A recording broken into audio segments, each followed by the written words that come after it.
Emergency Operations. My name is Robert. May I have your first and last name, please? Hi, it's Stacy Kimbrell. Give me 1 moment. Thank you. Thank you for that. What's the nature of your emergency? I'm trying to figure out real quick about the Clorox and if we're really supposed to be spraying our apples with it. Because it says on the label that it gets rid of the coronavirus and Ebola and all this kind of stuff. So, like, I have people that are spraying their food and their kids with it, and I'm trying to figure out if that's okay or not. Okay. Any questions you have about that kind of thing, you need to speak to the Center for Food Safety and Applied Nutrition. Do you have a pen and take down the number? Yes, what's your number, please? It's 888-723-3366. Okay, thank you. You're welcome. Thank you for calling the FDA Office of Emergency Operations. Have a good day. Okay, you too, bye-bye.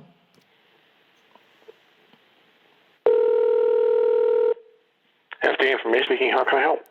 I just got referred to this part of the number. Hun, I have people that obviously are concerned with what's going on right now, and they're spraying their children themselves and actually apples, like the foods the kids are eating, with Lysol before they eat it.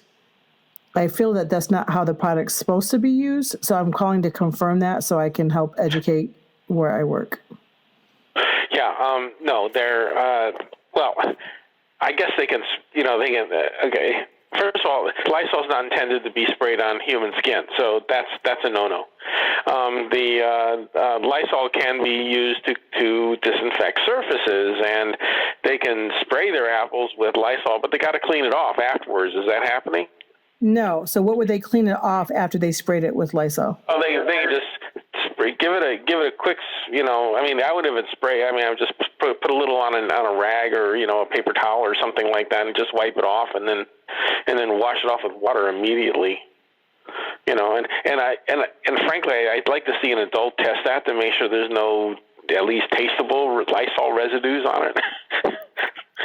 Yeah, I would think so, because it doesn't say spray your apples or your food. Yeah. Consume No, we're not. No, right now we're giving people instruction on how to spray the food packaging, but not the food, and definitely not the people. That's getting a little over the top, I'd say. So as far as that goes, no, they should not be spraying their children with Lysol. If they wanted, they can just use soap and water to worry if they're worried about any of the COVID virus being on their skin. Just soap and water, not Lysol.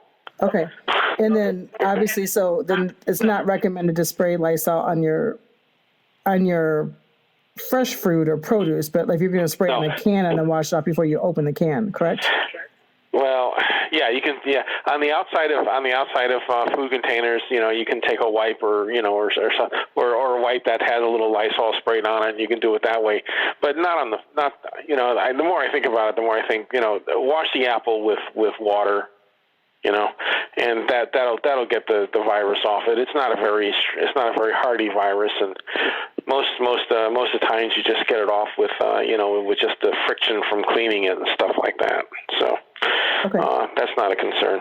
Okay, and then with I was actually sort of surprised. I didn't know I had it on here because I've used Lysol for most of my life, right? Sure. So it says on the label, the new label, it says can kill Ebola and coronavirus and other things. So is that actually supported by the FDA? That claim? Well, that's a very interesting question. Actually, it's not the FDA that regulates it. That's EPA. But I do have a site I just found on the EPA that talks about products that could kill Ebola. But I haven't. Let me just take a look at this. I haven't looked at it in a couple of days. Okay, so EPA has a site. I can send you the link if you want. And it says disinfectants for use against SARS and COVID, COV. And right now they're saying that there are no sprays that are deemed effective in killing COVID. Now, what that means is that it's not deemed effective because there's no scientific proof that it does that, and there isn't any scientific proof because COVID's such a new virus, and you have to do some pretty sophisticated studies to do it. So, but EPA is releasing information about the types of products that they believe would be effective at killing COVID virus. And I'm looking at I can send you the list if you'd like. I can send you a link to the list. Would you like that? Sure. Okay. And also, there's also an EPA COVID site as well, which might be interesting. I'm going to look at that.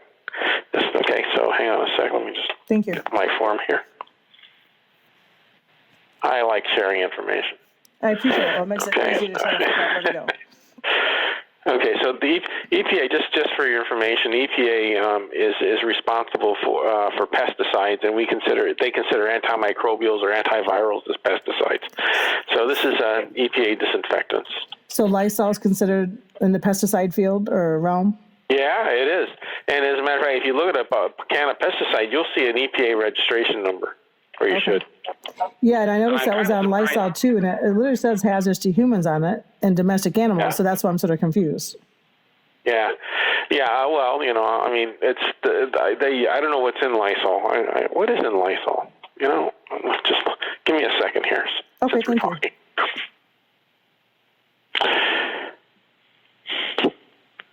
Amazing. Because I'm looking at this now, and I'm seeing a product description. Okay, kills, benefits, yeah, sanitizes, okay, yeah. But it says usage, it doesn't say anything about what the active ingredients are. I just really hate to see people spraying their apples and their children with Lysol, and they're not aware that it's actually as a pesticide, where you should not be spraying humans with it, right? Yeah. And so I don't understand why that label's on there. Why people are thinking they can do that. They're desperate. I mean, everyone's trying to think of a better way. I don't know. You remember, what was it? Are you familiar with the glyphosate, the Roundup thing? Yes. Remember that? And so I got a lot of phone calls about that, and people were calling me up and saying, is there glyphosate in my oatmeal? Is there glyphosate in my beer? And I would say, yes, there's glyphosate in your oatmeal. There's glyphosate in your beer. And they go, well, is that safe? But no one really wants to hear that. Yeah, at the levels that you're taking the glyphosate, that you're consuming the glyphosate, it's safe. Because nobody wants to know they're eating glyphosate, No one wants, and everyone, and so they would say, I said, you want to know how to avoid glyphosate entirely in your diet? And they go, yeah, that's what I want, Unfortunately, there's a way they could use organic, they could buy organic oatmeal and organic products, and they're not allowed to use Roundup for that kind of stuff. But in this case, there's no way you can totally assure that that everything that you're touching and eating and consuming is absolutely totally safe, Yeah. And I complained about this because the FDA is using a lot of hedgy language, saying that, food is not the major way that COVID is transmitted. Well, that's really reassuring because, does that mean it's a minor way? Does it mean it's any way? I don't know. And so, it doesn't answer a bunch of questions. And I gave my opinion about that, but, at my pay scale, it ranks right up there with the Grinch that Stole Christmas. Let's see. Okay, so disinfectants. All right. And I assume you're a consumer. Yeah. So it's the EPA who puts the warning labels or the product claims on it when it comes to this type of pesticide product, not the FDA. Yes. Great. Okay. Yeah. Don't let them spray apples with Lysol. Don't let them spray their kids with Lysol. Okay. Spray the toilet, spray the bathroom, whatever. Okay. Okay. I appreciate your time and information on this, and I hope you have a blessed day. Okay. Thank you. Take care. Stay. You too. Bye-bye. Bye-bye. There you go, folks. Straight from the FDA's mouth. Do not spray your apples or your children or yourself with Lysol. This is Stacy Kimbrell, and I will be posting links that go along with this audio.